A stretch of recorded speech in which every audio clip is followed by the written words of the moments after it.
Monogam-ish Podcast contains content intended for mature audiences.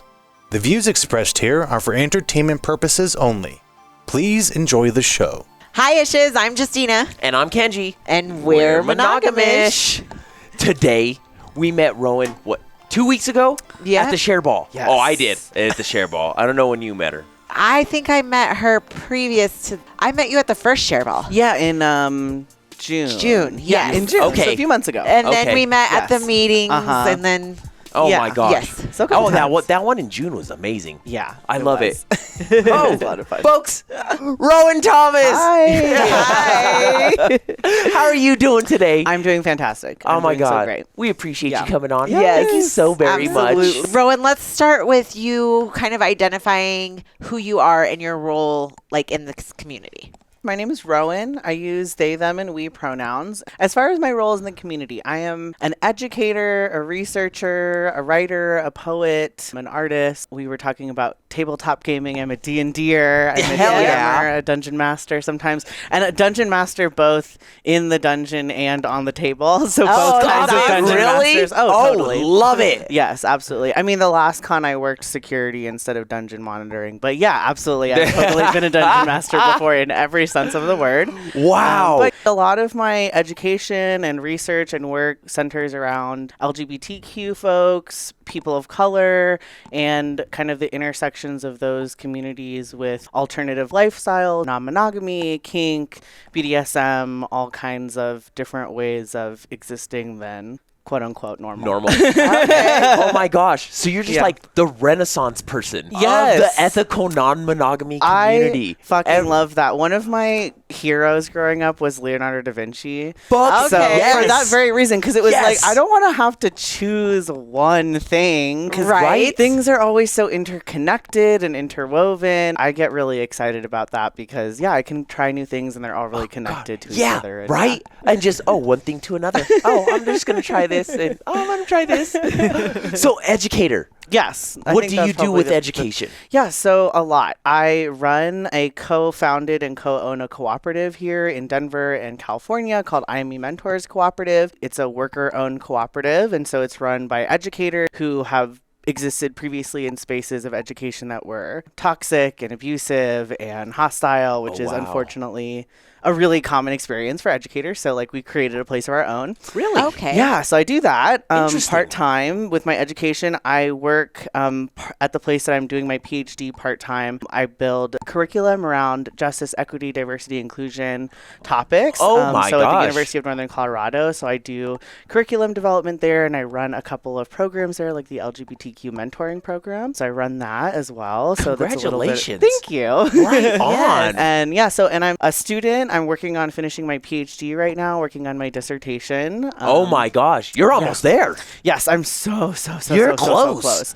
I'm literally at this stage. I was actually texting a participant this morning about scheduling and like getting intake information in, and I'm at the part that is really, really exciting where Yes, I'm with finally. my community and I'm talking to them, and I've been doing all the stuff of yes, I've taken all the classes, I've taught all my professors, and I'm like, yes, I can do this. I'm competent. I can do all the things. Now let me do my thing. Yes. And so I'm really, really close to the finish line. I'm at the part that's just really fun and exciting, and I get to like be in community with. Hell yeah. Yeah, so- What's What's your your dissertation? Yes. So I'm doing an arts-infused dissertation. I do qualitative research, and I'm focusing on this topic I've created called identity battle fatigue, which builds on these other theories called like racial battle fatigue and queer battle fatigue. And I'm talking to people who are professionals of color in higher education who are also in the trans non-conforming community and do identity-based work. So they do work that is related to one or more of their identities. So their personal wow. and professional lives, just by the nature of the work they do and the people they support, intersects. Yes. And I want to learn more about their experiences, and part of what my vision for how I want to present this information is to create like a traveling gallery that goes around universities, and I want to invite upper administration from universities and really call them in and call them out to attention to kind of get to understand what it is really like on the ground for people who have answers for them that they may not actually be listening to. Oh my gosh. So- That's that's such awesome. a freaking good good place for that. Yes. Oh my gosh. So yeah. Nice. Okay. Thank you so much. How did you come up with that?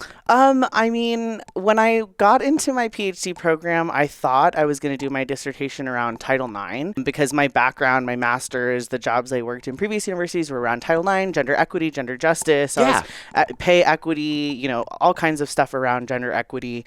And I was like, so I worked in Title IX, I worked in student conduct, you know, helping deal with like, you know, things around gender justice for my job for a while. And so I thought that was what I was going to do. And then I did a research project for one of my classes to kind of pilot the topic and see, okay, how do trans people interact with Title IX as a policy, as a process on campus? And I found out was that they were so smart that they navigated the system to be able to avoid it. Really? And because they knew it was going to be more harmful than helpful. And so they were just so strategic. So I couldn't find any participants. So like my first big study that was like this idea that I came with into my degree was just totally shot to shit immediately from the go. And I ended up doing a different kind of study called an autoethnography, where it's focused on yourself as the researcher, as kind of the participant, and you use your process of research as what you're studying, right? And it's a thing that you can do intentionally, and in this case, it was like, well, I was going to talk about myself and include myself because I have personal experience related to this, but it ended up being what I focused on entirely. And it was more about like what I knew about the process and how I already knew it was painful and how I knew it didn't support trans people. And so it wasn't really all that surprising when I was faced with the reality that there was no one to talk to because everyone could avoid that part of the system and just take care of themselves in community. So it was really interesting and eye-opening. And so then I just kind of was like, well, I need to figure this out. I need to figure out what I'm researching. And I worked at the Gender and Sexuality Resource Center on campus at the time. And so I was in that community and trying to build programs and just focus on my job there. And I tried lots of different types of research and qualitative research, so all kinds of arts-infused research, trying to get portraiture involved and trying to get the community action involved, and worked on student activism in campus. And sort of all of that tangled up just led to where I ended up now, which is this process that I'm trying to get folks to reflect on identity battle fatigue. So everything kind of built on each other slowly, and it kind of cleared itself up by the end there. Wow. Just like how you're in all these different things as well, you know? The Renaissance person, of course. Hell yeah. I love it. Yeah. So how do you identify then personally? Yeah. Around which identities? Happy to share all of them. All of them. Yeah. Yes. Okay, great. So I identify as like trans, non-binary. Some of the words that feel really good for me are like gender fuck or gender full. I feel oftentimes just full of gender, and it's kind of all over the place, and it's not particularly consistent or stagnant. Okay. Nice. I identify as like queer, pansexual, as a relationship anarchist, ethical non-monogamist. Let's see. I identify as aromantic. That's been a really big one for my non-monogamy journey, I think. Okay. To like helping me let go of a lot of internalized shame I had around non-monogamy and just like performative romanticism and things like that helped me like, or that had me locked into monogamy. So aromanticism is one of my most recent personal realizations around identity, but that one's a really big one to me. Also like kinky and a leather person. I'm a like pet player and a handler, so I have like pets and ponies. One of my like main kink partners is a pony. We Stop it. Yeah, he carded me in the Pride Parade in Denver this past year. Stop it. Yeah, absolutely. Really? So if you go watch the videos, I'll show the timestamp with you, but it's really cute. Oh my gosh. And it was just so much fun. And my God. We were trying to fight. We were talking to somebody trying to get him on the show. That was like, and they were like, "No, I do not want to like." It's talk hard about for this. that's a kink that some people are nervous to spread around publicly. Yes, fair. Well, so actually, one of the organizations that I work with one of my volunteer groups is the Rocky Mountain Pony Herd. And What? yeah, so it's my from gosh. Colorado to like all the way down to New Mexico, Arizona, like folks, the Rocky Mountains, yeah. And up to Wyoming and into Utah. And so we've got ponies everywhere in the Rocky Mountain Pony Herd, and they're handlers, but it's also for critters and pets and all other kinds of pet and animal players as well. Oh my and God. just friends too. We welcome friends. We're not like a gatekeeping kind of group where like, oh, you have to show us your pony card or your pet card or anything like that. Your pony card? I'm a stallion. Show me your collar. Of course, you would be a stallion. My partner is a stallion. Oh no! Yes, shit. yes, that's hilarious. I have one at home. I love it. Hell yeah! Right on. So when did you know that you were both queer and trans? I was way more aware of my queerness than I was. I mean, I was very aware of my gender, but I was a tomboy. I did speech and debate. I occupied a lot of masculine roles in my femininity growing up. So it wasn't really until college that I even started exploring my gender.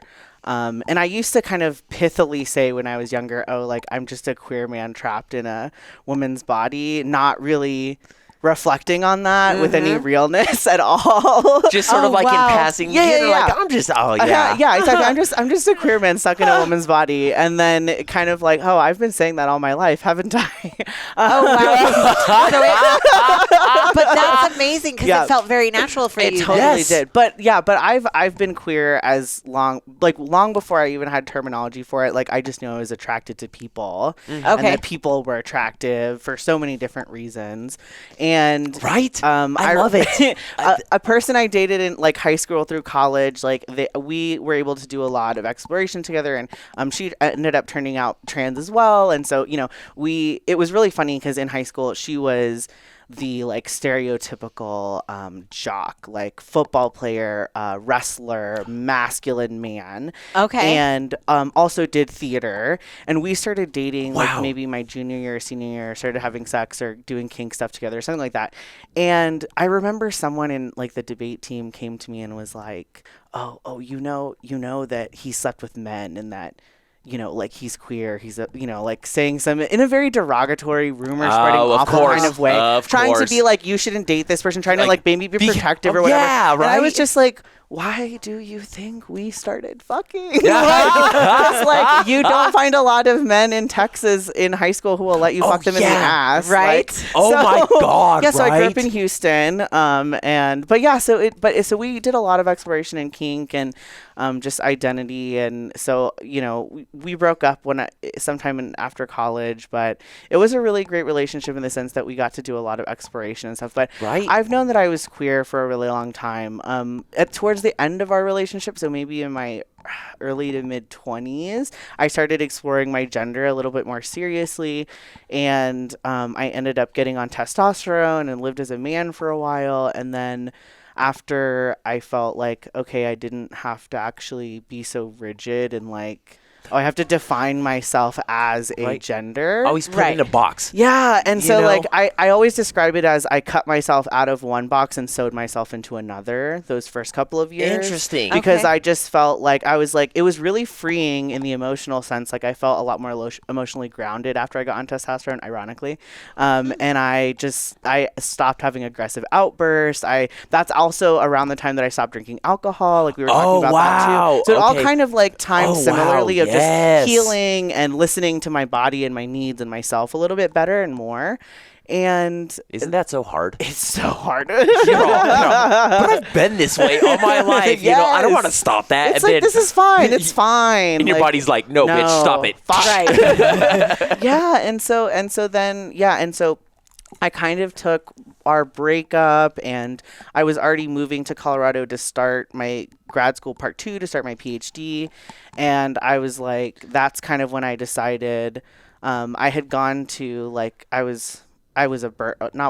burner, I was at a burner clothing swap when I was back in Houston before I left. And I was like, I'm going to like reclaim some of my femme identity clothes that I had kind of gotten rid of when I had started testosterone, and really just like take this next step in life to just say, I don't have to put myself in a box, and I can just be whoever I feel like that day, and that's okay. So you and just have figure it out days from there. that you dress more masculine, and then you have days that you dress more feminine. Totally. You just kind of go off of how you Love feel it. and that day. and it also doesn't even have to be like exclusive. Have you seen these shoes? Yes, Oh, yes. I did. And they're fucking amazing. Thank you. And I don't know that I could put them into a category of like masculine or feminine because they're like They're not. men's shoes, but they also have fur and like giant chains on them. right. I know. I got some too that are like, they're all flowery and bright colors, and I'm all. Yeah, Those so are it's like so it's fucking definitely like how I show up that day, or how sometimes it is like responsive to how the world might perceive me. Sometimes it is like in defiance of how the world perceives me. Sometimes it's like very internally motivated. So yeah, and I think like everyone's sense of gender is performative to some degree in some cases, and we mitigate whether we're letting our internal factors or external factors like control it. Right. So it definitely depends on the day and how I'm feeling, but I think that after the last couple years I've been maybe like hard high femme leaning in my aesthetic expression, so definitely a lot of lace and a lot of fur. I was I'm we saw wearing it. both lace and fur today, but also like leather and chains and yes, so hell yeah. Hell yeah, I love it. Yes, I was just admiring now, and just every time I've seen your suits, and I was thinking about it too because we were talking about fashion. And Yeah. I just like appreciate it as an expression thing too, and so it's always Thank been you. even before like my gender journey. It's always been something that's like an expression thing that I have just loved, and I just really appreciate that in others. Hell yeah, who thank make you. space for that too. We do this. We match all the time. I'm We her like do. real life Ken doll. He is. Serious. we I watched don't the dress Barbie him movie. though. No, like, fuck he no. dresses himself. Oh fuck no. And I think that's no. huge. Like, I don't pick out like sometimes it just depends on the day. Like sometimes I'm like, I feel like wearing this, and he's like, okay, and then he builds something around what I'm wearing for that day. Other days he's like, I think I'm gonna go with this type of outfit, and then I'm like, oh, I got something that'll match that perfectly. Yes. And so exactly. we just It's kind of a play with vibe it. and energy, But and it's It was definitely our thing. It was so funny. Like I didn't play with Barbies growing up, and so I didn't know anything about them. But I we went totally But did. she did, and then we went to the fucking movie, and I was like, I am a real life fucking Ken doll. right? Yes. I And it's fucking such a love it.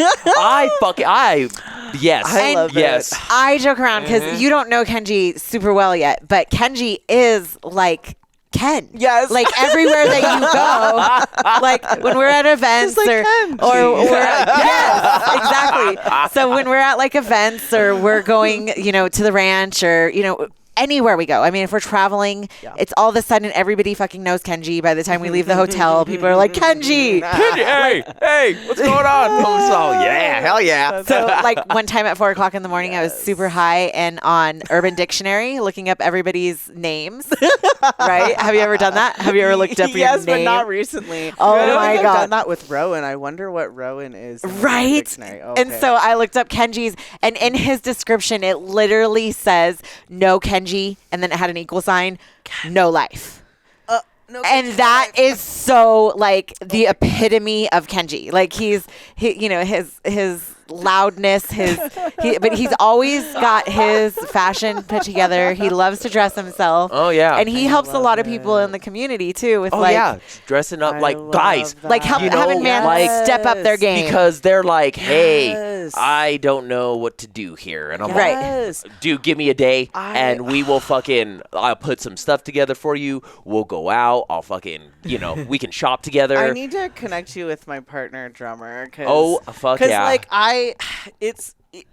We had this really fun adventure. I love thrifting with him, but he's got some trauma with shopping and stuff like that. And he's this partner I was talking about that is like becoming more fashionable, Yes. right? Slowly, surely. And we had this trip to the thrift store, and it was early in his fashion days, and I was trying to get him to try new things, and it was trying to get him to find something cute for Pride. So I'm like tank tops, cut off, short shorts, hot pants, bright colors, vibrant, like all that kind of shit. God. And I was like, so, you know, we need to go to the women's section, obviously, because sometimes in a thrift store, like, you're not going to find that stuff. You're going to find the... Especially in the guys section. Yeah, like, you're going to find the past your knee shorts from the 2000s that are in plaid. That I'm like, no, stop it. The fucking jackets with the patch on the arms, you know. And so, yeah, and he was like so resistant to it, and we had to like unpack so much fucking toxic masculinity, and I was just like, take this shit, go to the fucking fitting room and just like try this shit on, because you are gonna just be so shocked. And he's almost worn the cutoffs and the tank top that he bought out. Oh wow, because he wears them constantly. I fucking love that shit. Hell yeah. Now is like, oh, I need to buy more tank tops, and we went out to the roller ring for one of the adults only nights, and like all of the fucking badass roller skating men have these fucking tight ass booty shorts on. And I was like, see, they can't all be gay. I mean, even if they are, look at their fucking shorts. Oh my God. Right? Socks, tank top, booty shorts. Oh my God. It's game over. So cute. It's sincerely prints and like, one of the best things about the sex positive communities and all of the events is the dress up part. I know I've said it like a million times on the show, but if you're somebody that even remotely loves fashion, and like last night we were recording with another couple off air, and she was talking about how she didn't really feel like as feminine and as good about herself until she started getting into the lifestyle and going, oh my God, I'm just going to go to Fascinations and try on, you know, this lingerie, or I'm going to go order this, you know, dress. I have somewhere to wear it to. And people who will appreciate it and be like, yes, fuck yes, I love this. I love it. Things that she normally would have felt self-conscious about or wouldn't have just worn to wear, she's now buying, and now she's having so much fun with it. And she goes, even if I don't end up wearing it all out, like I feel so good about myself just trying it on and looking it in the mirror. Yeah, I think that's like one of my favorite things. I have a costume trunk, so I have most of my like kink and fetish gear hung up and in spots in my room, but I have a trunk downstairs that's just costume gear. I love it because I love that shit. Yeah, one of the kinky camping events that I went to this summer, they did a Pirates and Wenches theme. And I was like, okay, I'm sure I have a pirate costume in here somewhere. So I was just like digging through old costumes. I was like, okay, yes, I have the tube skirt, tube top with the like wildly ornate jacket and the little sword and the wild hat. I love it. Sleeves. It was so much fun. And I just love that shit. And just, and it's just like, yes, I love those spaces that are just like open to exploration and just being fun, because it's being an adult is just boring by default, and if you don't zhuzh it up and make it fun and just explore and like take yourself out of the monotony every time of like, it's just so boring. So when we're done, you will get all together with that. You get me together with your partner and we'll fucking go. It's an easy way to be creative. Like it's an easy way to express yourself. It's such a great way within the lifestyle, because you're expressing yourself. You can do it on a more sexual level. You can be more sexy with it. You can be more fun with it. It can be more costumey. It can be like I said, whatever you want it. Right. Exactly. It's never wrong. And there's going to be someone, guaranteed there's going to be someone who is like, I love it. I love this. Like, I love this on you, and this energy is great. And that's it's one thing I just absolutely love about the community, and one of the reasons why like my work is just so filling to me, and just so like energizing to me, because I just am always having so much fucking fun. I can see that though, like with the groups and everything that you navigate. Oh my God, I fucking love to do that shit. Oh my God. Like I was sharing with you all the Rocky Mountain Pony Herd before, which is one of the groups I volunteer with, and they're a leather and pet pony and critters and friends kink BDSM leather group that meets, and we've got folks who all the way from Utah to Wyoming through Colorado down into New Mexico, Arizona, and ponies and their handlers and friends and other pets. And so I've got a pony at home, and I myself am recently discovering I might be a wild pony. I'm like most of my kink pet experience is being a kitten, so like that's where I mostly occupy space and where I have my experience in. Really? Yes. But now you're thinking you're a wild pony. Yeah, so at one of the campings earlier this summer, one of my other pony friends, Pony Tromper is his scene name, he set up like barrels and cones for some of the ponies to do races, because there was like 5 or 6 ponies at that event. And I was like, I want to kick him. I want to kick them all down. I want to kick them all down. I was just running around, and I was like, I think I might be like a wild pony. I don't want anyone to put like a harness on me. I just want to run around and cause chaos. Right? God, how fucking fun. That's hilarious. So how did you define your, like, how did you realize that you were non-monogamous? Did that start early too? Because you were it sounded like you kind of were in a monogamous relationship with Yeah.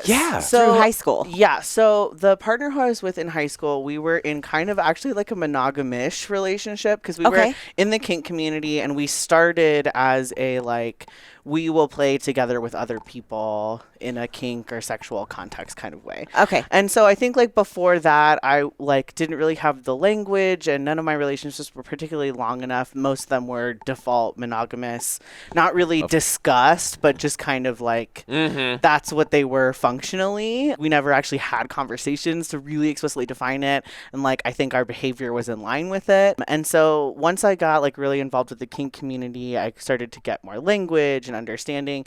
And like, I think partway through that relationship, we were together for like a long time, like 6.5 years. And so maybe 3 or 4 years into that relationship, we were like, yeah, I think we're just not monogamous. Like, we just are not. Oh, okay. We just exclusivity and trying to we're like so busy, and we're both doing so many things, and it's just so hard. And so we started having conversations, and so we kind of opened up from there and started also dating other people. And it was honestly completely unrelated reasons that we didn't work out, and our lives were just going in very different directions. And so, she ended up staying in Austin, and I ended up moving to Colorado. And so I'm glad that you clarified that, because I find that we get a lot of feedback from the vanilla community that, oh, why would you do that? That's just going to end that's going to cause issues in your relationship. And honestly, so what's been brought to my attention even more recently is even AI programs are biased against ethical non-monogamy. Oh yeah. Because they deem that it's going to have you feel uncomfortable emotions like jealousy and betrayal, which is really just like, we're just giving monogamous people a pass to not be aware of their own emotions or the harm they're doing to their partners. Like, that's all that tells me, being is that conscious. You're not healthy about yourself or the people you're in relationships with. And they're lying to themselves. Right. If you think that you are. Right. Yeah. And oh my gosh. I think it's very important that people people realize the relationship isn't going to be successful or unsuccessful based off of the structure of the relationship. Yes, exactly. It's going to be successful or unsuccessful based off of the way that the people in the relationship relate to one another. Right, exactly. And sometimes that's because like something happens and something goes wrong, and sometimes it's just because those people don't work. Right. Like, there's not like a wrongness or someone did something. It's just like you try to make it work, and you realize that like you don't fit together in the way that you thought you did, or you've changed as people, and you don't fit together in the ways that you used to anymore. And that's honestly what happened with us. Like as she grew in her transition in gender, like she was not as attracted to masculine like center of people, and I was more attracted to masculine folks than I was to feminine folks at the time. And like kink and the kink community and kink education was really important to me and salient to me, and it was not as much of a community priority for her. And so we were just like going in different directions in our lives. And exactly. And so it was just, we were just hurting each other by staying together, and we were just trying to make it work because we were high school sweethearts, and we had supported each other through so much growth and change. You had been a lot. And we'd been a lot to each other, but ultimately, like, I think we ended off on a really good note. And she was able to hug me when I left and pack my U-Haul and drove to Colorado and stuff, and it was really good. And we don't have an active relationship with each other anymore, which is honestly for the best, and I'm really happy about it. But it also just helped me, like, when I moved to Colorado, I was like, I am just going to spend the next few years focusing on myself. And I just centered and reflected on who I was and my own identities. And that's how I came to that like aromantic thing, because I was just performing this like non-monogamous version of the monogamous relationship escalator with that partner. Like, even though we were still dating other people, I was like, we've been dating for so long and we moved in together early, so it's like time for me to like get you a ring and for us to get engaged and for us to get married. And like, I wasn't really even examining like, why do I want to get married? Do I actually want to get married? Is this something that is relevant to us in our relationship? Nope. It's just life. Yeah. You know, it's like the steps that you're this weird programmed to exactly. And so like it has been like, I think I probably identified as polyamorous before when we first started dating. And I have come to more of relationship anarchy as an identity for myself, which for me just means that I don't place prescriptive, unexamined hierarchies on my life, and I build my relationships with everyone in my life individually based on how we build stuff together. Right. You know? Right. And that's just going to be so different for every single one of us. And I try to, you know, not to say that there isn't hierarchy in life, because it's like, if I have commitments with people, like obviously there are things that I have to commit to and show up for and like be present for and make space for in my life. But I'm not going to just say that those people get hierarchy in my life because of who they are or what they are in my life. And not because how long you've known them. Exactly. Or like, what know? are they still bringing to my life? Are we both still actively engaging with the same intention and saying like, yes, we're getting the same things out of this and this is what we need? Or like, do I need something else? Like, Exactly. So when you transitioned, did you think, because sexuality is fluid, and so I think regardless of whether you go through that step of transitioning and you take hormones, that your sexuality and what you're attracted to can change. Absolutely. However, I feel like it's, I wouldn't say a guarantee, but it's significantly more likely that your sexuality is going to change. Were you made aware of that before you started hormone treatment? Yeah, I mean, I had definitely done a ton of research, and like both my doctor and therapist and community I felt very well informed. And it kind of just felt like a flip of a coin. Like, I don't think it's funny because I think I've always been pansexual. Like, that has never changed. Okay. It's more like, am I sleeping with more masculine of center people or feminine of center people at any given point in my life? Okay. You know what I mean? Like, who am I actually being pulled towards and in any given moment or something like that? So, but I have always been pansexual. So that actually has never changed. Oh, wow. Okay. Enough. Okay. That's amazing. Right? Yeah. There's this like layer cake of attraction. Have y'all ever seen that on the internet? It's like this little 3D cake. I think I have. And it's like so it has the dimensions of like sexuality and romantic identity of like gender, who you're attracted to, and also like monogamy or non-monogamy kind of axis. Oh, okay. And sort of then like you know, kink, sexual, platonic, that kind of stuff. And so like for me as the layer cake of attraction, maybe like cake.io something. Yeah. It's like I can see the link in my head. I've looked at that page so many times and referenced it to so many people. It's not the be all end all or anything of like romantic or sexual attraction, but I really like it because I think, you know, it does kind of enforce that idea of like, you can move and things can change and it's really dependent. And so yeah, but I think for me right now, yes, it's that one. Yes, that's it. The attraction layer cake. Yes. Oh, hell yeah. And so for me, I'm like, what? I'm definitely orientation time. Wow. Yes. Okay. Yeah. We're definitely gonna look up that thing right there. Yeah. So I think I'm in like the red or crimson on the attraction type. Okay. I'm aromantic, but I'm open to romantic activity. I'm not like romance averse. So like I do a lot of things that people externally perceive as romance. Like I go on dates or I hold hands with people or I cuddle with people or, you know, stuff like that. But I'm not, I feel like platonic love and attraction for people when I'm doing those things.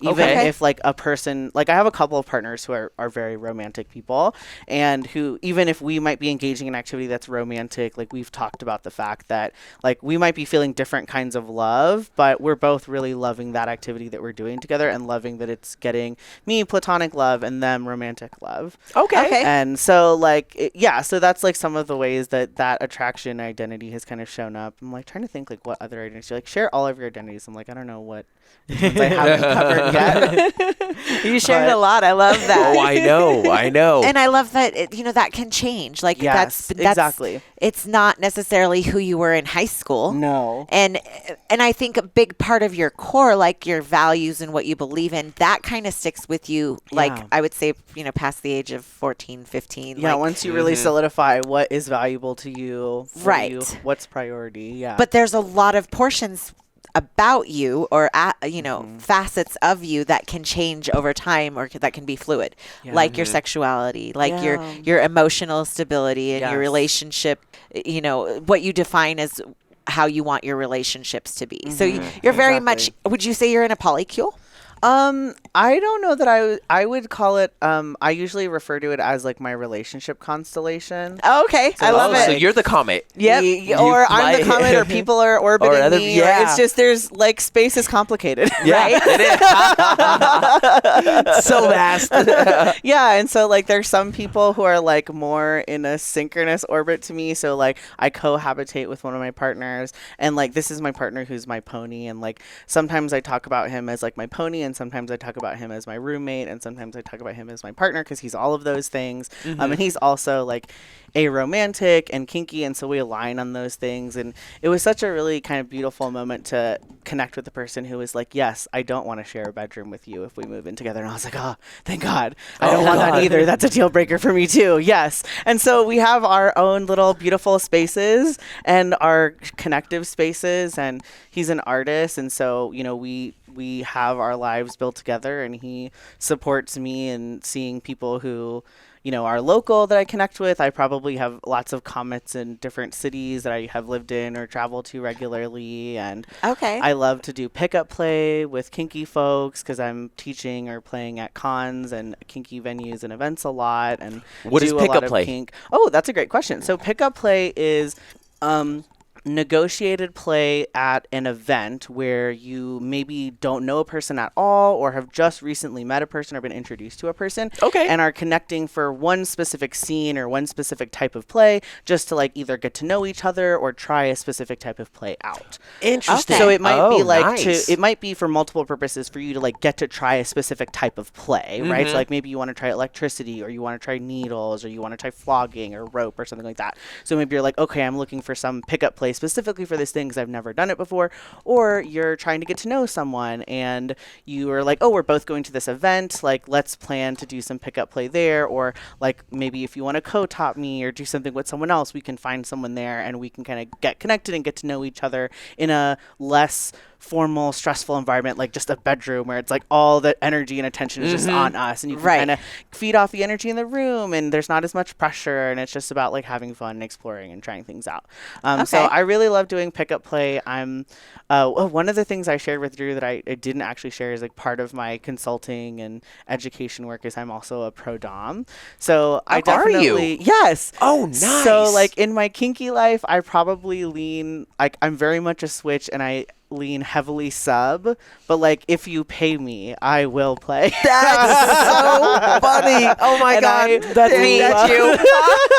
I love, especially like introducing people to new experiences. I also I do a lot of like my justice, equity, diversity, inclusion education along with my kinky work. So a lot of the time it's also like people unpacking their shit with such their emotional shit, you know? Yes. And like getting through some of that. And so there's definitely Renaissance person vibes for sure. Everything is a little interwoven. Oh my God. That we can relate to you on that level of this is like our personal and our work and everything all at once. Yes. And even our lives, like this lifestyle is our life. Yeah.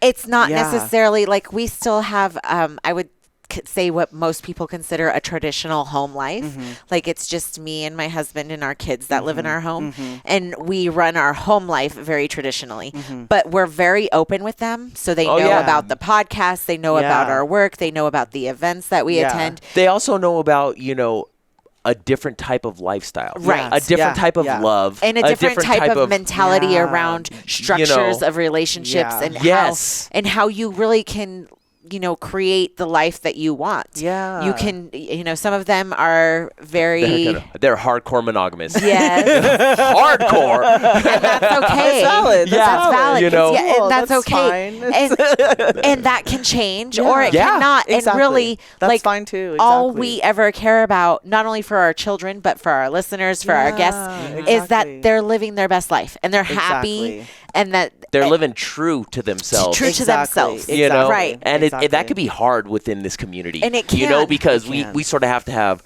people are like, we have to have this life at home, and then we have to have this life at work, and then we have to, then we get to have fun over here, and it's just like, man, you're living 3 different lives here. You're right. such a fragmented person. Yes, And yes. It's unfortunately because a big part of being in this community has a stigma around it. And there's still. sometimes it's a safety, sometimes it's a real safety, physical safety, sometimes it's emotional safety, sometimes it's just the perception of that because of the stigma, and it's not, and everyone would actually be fine and no one's heads would explode if you told them, but but there's a stigma around it. There's a stigma around having children and being in the lifestyle. Absolutely. There's a stigma around the idea that if you're kinky or if you're in the lifestyle on any level that you have a total disregard for your personal safety and your health, and that you're just and then free flowing. by the cumulative property or transitive property, the people you are caretaking for or whatever, family and kids. Exactly. Yeah, it's definitely such an incredibly misunderstood community for so many reasons and so many facets of it, and that stigma, and I think that's so connected to just so many different identity communities, because I've been doing a lot of facilitation work around neurodivergence the last couple of months. Oh, nice. And disability justice, and one of the things that happens during that session is that a lot of people after the first half of the session are having this moment of Rowan, am I neurodivergent? I think I might be neurodivergent. Oh my God, I think I'm a part of the community. And it's this weird thing of oh, but I can't because I'm functioning, or I can't because I'm successful, or but I've overcome, or I've been fine without accommodations or support. And it's no, but you could have also been thriving instead of just struggling. Yes. You could have been right. And part of that too is the students these days don't feel that way. Young kids these days are still trying to let go of that stigma. And it's so connected to all of these different identities and communities of how are we making a space that is actually welcoming for our own happiness and success and empowerment, and whether that's about our own self-regulation or how we relate to other people. And I think part of my aromantic journey and my non-monogamous journey that have been really intertwined and really important has empowered me to work on deepening relationships with people regardless of what the type of relationship is, and not being defined by oh, I cohabitate with this person, therefore I have to have this level of depth of relationship with them that is deeper than all others, right? And that's not actually true. Nope. Right? And there are my partner that I cohabitate with is a vegetarian and I am not. and so they do a lot of the cooking in the house, but I can't really bond with them over cooking meat because it's just not a thing we bond over. But it's also a really important thing to me, culturally, and from my background and family and community. My family is Indian and I grew up in Texas, and so both of these communities are very heavily centered on meat and fish. Right. Yeah. Right. I am 100% carnor. Oh, yes, I know. Exactly. So I feel you. I don't eat. Once in a while, I'll have a fruit.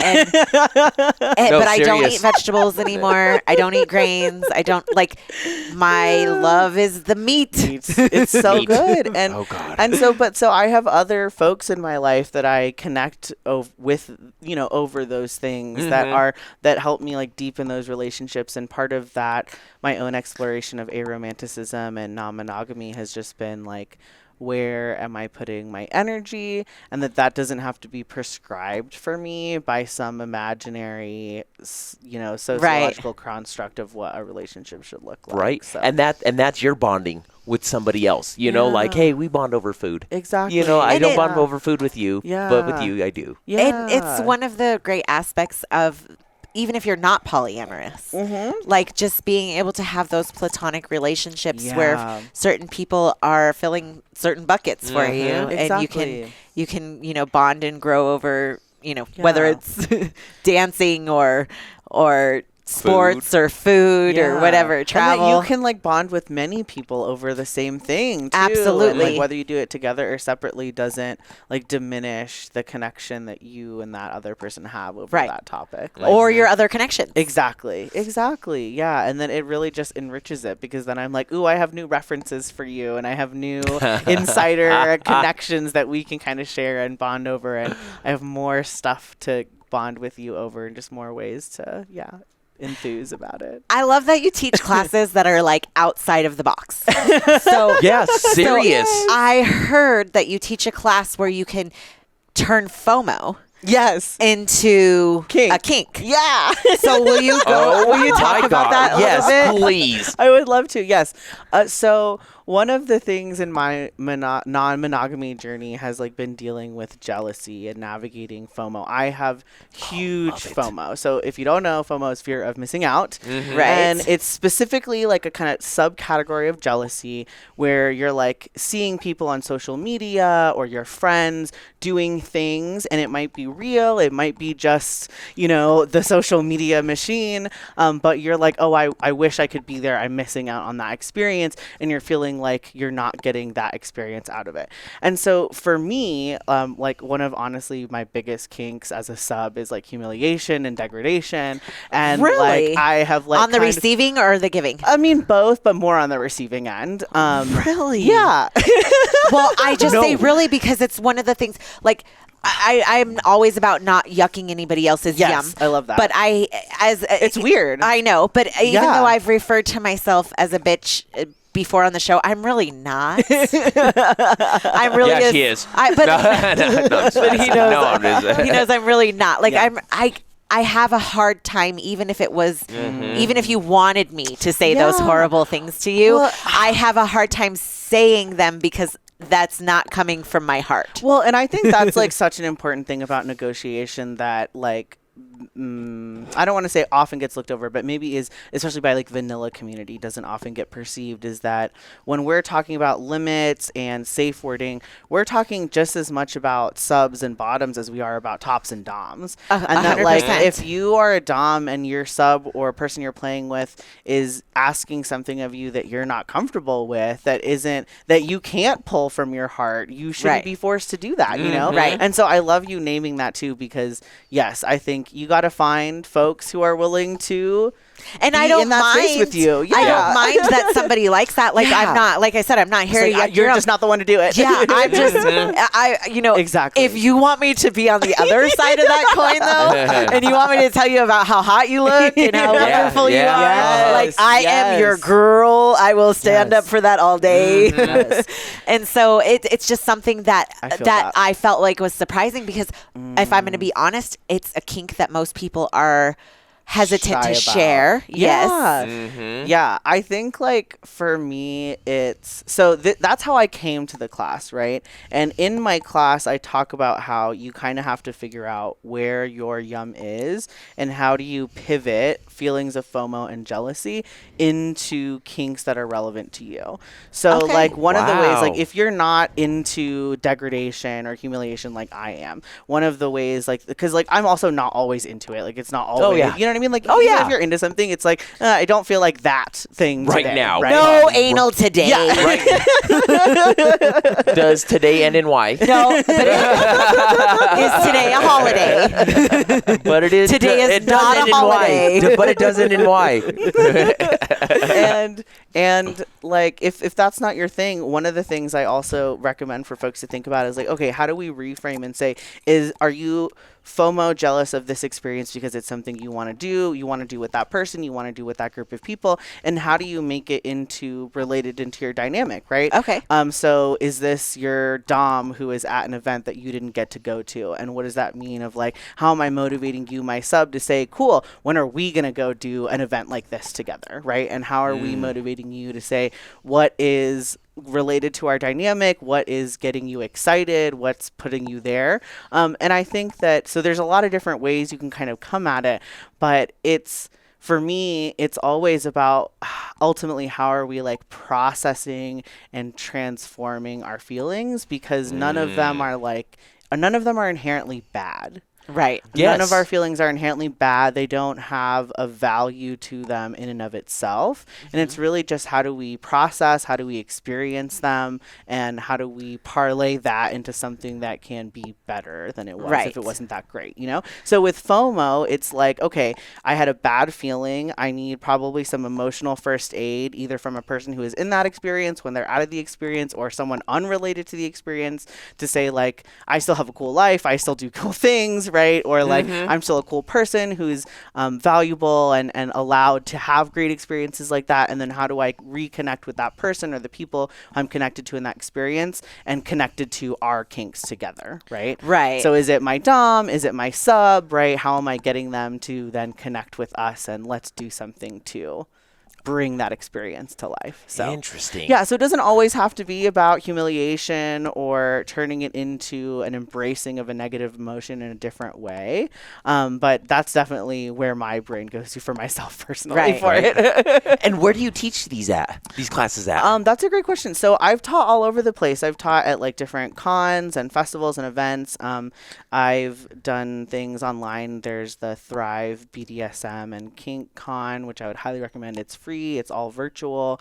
And it's just all about the intersections of kink, BDSM, and mental health. And that's put on by a group called Pragmatically Kinking. And I love the organizer, Devin Stone, who runs that. So I've done, workshops with them. I've done workshops at a couple of cons and events. There's like a queer kink con coming up called Unabashed that's in Denver. Oh my God, it's next weekend. Really? Yes, it is. Unabashed. Unabashed. I Yes, guess. this is their third year, so it's becoming an annual thing. I'm really excited because they're at a new venue, and so yeah. But fingers crossed that the venue works out really well and everyone likes it. So what goes on at Unabashed? Yeah, so Unabashed, like a lot of other kink cons, there are sort of educational opportunities and activities throughout the day. So sort of workshops, discussion spaces. Sometimes there might be like community or affinity spaces. And then in the evening, there's a dungeon and a play space. Oh, okay. Yeah, and Nice. it's really cool because it's a queer kink con and it's very intentionally made so that there's a big open dungeon. There's that's like open to any kind of play, sex, anything. There's a couple of rules, but it's pretty short. There is a no sex room for folks who want to do kink without sex. There are usually identity specific rooms depending on the night. So like one night there might be like a transgender queer room. Another night there might be like a Black, Indigenous, people of color focus room. And then there's still that big open space where everyone will play. So it's sort of like you can go in and out of any of the spaces, and it's really cool. They have this con I really like a lot. They have a Discord too, so you can connect with community members leading up to the event, like the couple weeks before. Oh wow! And yes. like you can do pickup play, like we mentioned earlier, or you can post. They actually have like a channel that's specifically looking for play, and you can post like, okay, I'm coming with this experience, and I want to try this, or I want to do this, or I'm looking for this kind of person, or yada yada. I love it. So you can just basically pick and choose however you want exactly. So I've done these classes all over. So like I've hosted them myself. I've done them with different organizations. I've done them with different groups. So yeah, all over. I love it. Whomever will have me, wherever will have me. Well, and I think this is the perfect point for you to plug yourself. So where can people find you if they want to have you? Yeah, so you can check me out on my website, rowansconsulting.com. I'm Mix Rowan on most social medias, or Rowan's Consulting. You can also find me on my link tree at Mix Rowan, MXROWEN. So all of those sites also link to one another. So once you find one of them, you should be able to find all of the other Love ones. it. Yeah, that's awesome. Love it. So how did you get hooked up with the Share event? Oh, yeah, that's a great question. So it was kind of random. One of my friends named Sarah, she is a somatic consultant, like DEI practitioner, and kind of works with how do you connect the brain and the body around DEI work, which is really, really cool. Wow. And so she and I worked on a couple of consulting gigs together over the last few years with a couple different clients in Denver, and kind of just supported each other as we grew our individual consulting businesses. And we met in a QD BIPOC leadership program, and we were both just like leaving higher ed and starting our own business businesses. And so we're just kind of trying to make spaces support each other in that growth. And so she just was like, hey, one of my friends, Sante, is starting to throw this event, and it's a non-monogamy event. They're looking for an education coordinator, and I just thought of you. And that's awesome. So I want to connect you. Hell yeah. I love it. So yeah, and then and just after the first time that Sante and I talked, we just like vibed, and we were actually doing some like venue tours yesterday, and really, I was like, we were talking about, you know, for some other events and stuff, and I was just talking to him, and he was like, yeah, I it's just from the first time we talked, I knew that our visions were aligned in terms of how we want to talk about the community and how we want to make space for the community in different ways. Oh yes, you do. Less stigmatized and more empowering. And so yeah, it was just totally, someone was like, I thought of you, Rowan, and I want to connect you. And that's awesome. Yeah, it's been interesting. I sometimes I think I'm like a really bad entrepreneur because I'm not like an aggressive going to get leads, like marketing my business kind of person. I'm much more of just like a natural network kind of person, and people just come to me, and it's just, that's the way it should be. The universe. Right. It's the universe. It just like flows, you know? I ask for what I want, and somehow it finds me. Yeah, exactly. Exactly. We were talking about, because we were trying to get different people to come on the show, and you like sound like an amazing resource, you know? And it happens that they usually find us. Yeah. So it usually comes to a point where somebody is like, or we get recommended, like, hey, you should have this person on your show. Yeah. Or they come to us, but because, again, like Sante and like you, our visions are aligned. Yeah. Like, we want this community to have space to grow. We want to foster that growth. Yeah. We want to do that through education, through being a resource that they can come on and find out about clubs and venues and how to meet other people and how to travel in the lifestyle and all those type things. But we also want us to foster the local community here because it's huge. Like, you're very lucky that you had a community in Texas. Yeah. Yeah. Because that's one of I'm sure it was much more difficult there to find community and to be as open as you've been able to be. Yeah, it's a lot more. I mean, it's weird because I haven't really changed much since I've lived in Texas, but it is a lot more behind closed doors, and it's just obviously become worse. Like, the community is really there and vibrant, the trans community, especially in Texas. But yeah, it can absolutely be hard, and it can, especially like as a business owner. And I don't know. I hate being a business owner in that way. I don't know. Sometimes like occupying that space is a little weird.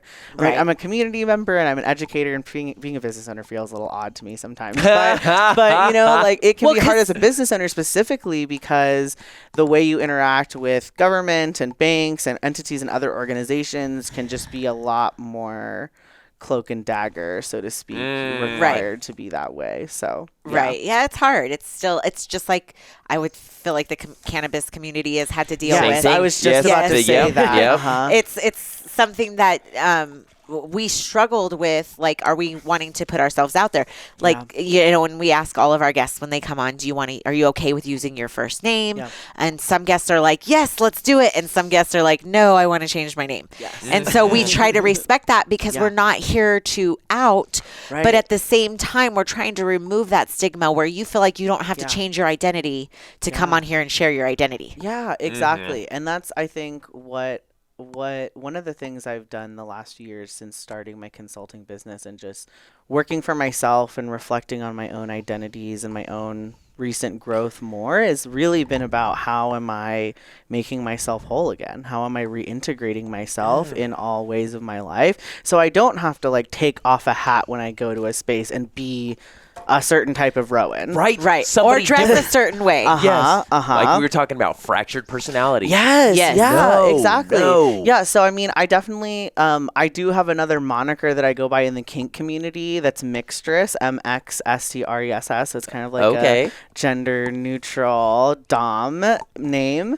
And it really is mostly just about like power and the power I'm occupying there. But like, I go by mixtress Reba or mixtress Rowan, depending on the masculine or femme or non-binary energy I'm occupying, but that's mostly just about power and specific dynamics that I might be, you know, exchanging with the person, but all of those people are still me, and I am all of those people. And right. Yeah. Right. So. Well, we thank you for coming and sharing all of those people with us. Very much. So, I've had a Rowan, blast. yeah. Oh, that's awesome. So, if people want to find you next, they know how to find you online. But do you have any Yes. events that you'd like to share with us that are coming up? Right. That's a great question. So this is what month are we in? We're in October. In October. I mean, I'm really excited about the share event that we're putting together in December. Obviously, Yes. that's a ways away, but wonderful. I'm super, super excited about that. Another one. We love that. Yes, Oh we're my going to be gosh. having some education like connected with share, so that Monogamy 101 session that's going on at the center.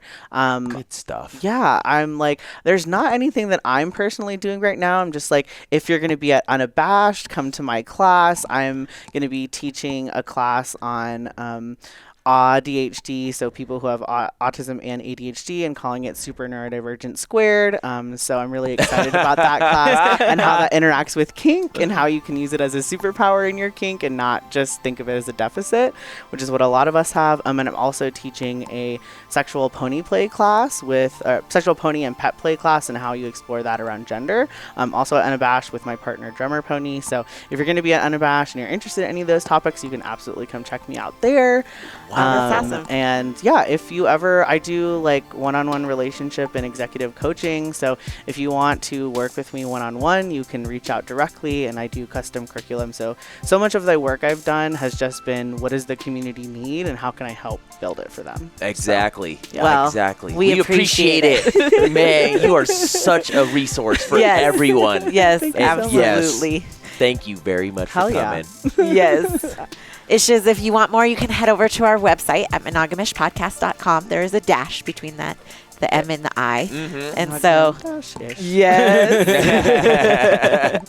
And so check us out over there. And you can also find great resources, like we said, for finding people within the community, finding resources that can support businesses in the community as well. So go over to our website and check that out. Otherwise, we will see you guys next time. Bye, Issues.